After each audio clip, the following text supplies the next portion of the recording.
Questionable para kay Colonel Raymond Dante Lachica, dating security head ni Vice President Sara Duterte, ang kredibilidad ni Ramil Madriaga na isang suspect sa kasong kidnapping. Kasunod ito ng pinakahuli nitong testimonya sa House Committee on Justice na kay Lachica kapansin-pansin ang magkakaibang bersyon ng mga pahayag ni Madriaga mula sa kanyang orihinal na affidavit, supplemental affidavit, hanggang sa kanyang pinakahuling testimonya. Giit ni Lachica, hindi na umano ito simpleng aligasyon kundi usapin na ng consistency.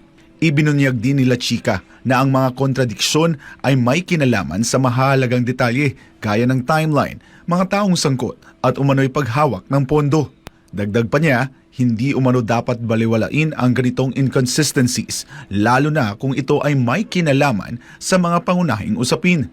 Binigyang diin din ni Lachica na ang paulit-ulit na pahayag ay hindi nangangahulugang ito ay totoo. Ayon pa sa kanya, kinakailangang suportahan ang mga aligasyon ng matibay na ebidensya tulad ng dokumento at independent corroboration. Iginiit naman ni Lachica na ang kanyang sariling affidavit ay sinusuportahan ng mga documented facts, certification mula sa mga institusyon at umiiral na mga proseso na ani ay sumasalungat sa mga aligasyon ni Madriaga.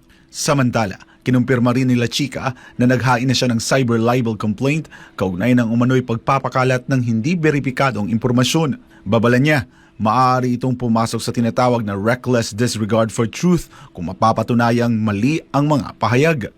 Sa kabila nito, bukas naman si Lachica na harapin ang isyu sa tamang legal na proseso.